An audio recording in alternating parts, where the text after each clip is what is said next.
Hello every one. Welcome back to physics corner.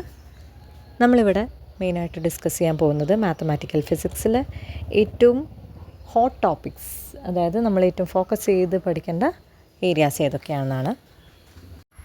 നമുക്ക് previous year questions analyse ചെയ്ത് കഴിഞ്ഞാൽ മനസ്സിലാവും. അതിലേറ്റവും ഇമ്പോർട്ടൻ്റ് ആയിട്ട് വരുന്നത് dimension analysis, vector algebra and vector calculus, matrices, eigen values and eigen functions, പിന്നെ Laplace transform and Fourier transform, complex അനാലിസിസിൻ്റെ elementary ആയിട്ടുള്ള കാര്യങ്ങൾ, പിന്നെ അനലിറ്റിക് ഫംഗ്ഷൻ, അതിൻ്റെ ഇവാലുവേഷൻ ഓഫ് ഇൻ്റഗ്രൽസ് വരുന്നുണ്ട്.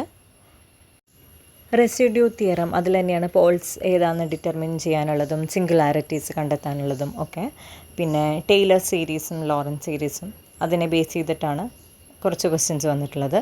പിന്നെ ലീനിയർ ഡിഫറൻഷ്യൽ ഇക്വേഷൻസിന് മെയിനായിട്ട് ചെറുതായിട്ട് എന്തെങ്കിലും അതിൻ്റെ സൊല്യൂഷൻ കാണാനുള്ളതോ അല്ലെങ്കിൽ ഇതിൻ്റെ ഡിഗ്രി അല്ലെങ്കിൽ ഓർഡർ കണ്ടെത്താനുള്ളതായിട്ടുള്ള ക്വസ്റ്റ്യൻസാണ് കാണുന്നത്. ഫൈനലി സ്പെഷ്യൽ ഫങ്ഷൻസ് ആണ് വരുന്നത്.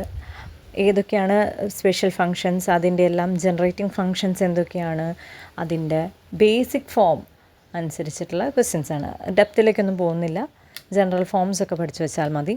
അതിനനുസരിച്ച് ഇത്രയും കാര്യങ്ങളാണ് നമ്മൾ ഏറ്റവും ഫോക്കസ് ചെയ്ത് പഠിക്കേണ്ട ഭാഗങ്ങൾ. ഇത്രയും പഠിച്ചു കഴിഞ്ഞാൽ തന്നെ നമുക്ക് 10 മുതൽ മിനിമം 10 മാർക്കെങ്കിലും കിട്ടാനുള്ളത് ഉണ്ടായിരിക്കും. പല ക്വസ്റ്റ്യൻ പേപ്പേഴ്സിലും 14-15 മാർക്ക് വരെ മാത്തമാറ്റിക്കൽ ഫിസിക്സിനായിട്ട് പോയിട്ടുണ്ട്. മറ്റ് ടോപ്പിക്സ് ഒട്ടും കവർ ചെയ്തിട്ടില്ല എന്നല്ല പറയുന്നത്. എക്സാം ഓറിയൻറ്റഡ് ആയിട്ട് നോക്കുമ്പോൾ നമ്മൾ ഏറ്റവും അധികം ഫോക്കസ് ചെയ്യേണ്ട ടോപ്പിക്സ് പറഞ്ഞു തന്നെന്ന് മാത്രം. അപ്പോൾ അടുത്ത വീഡിയോ ആയിട്ട് കാണാം. Thank you.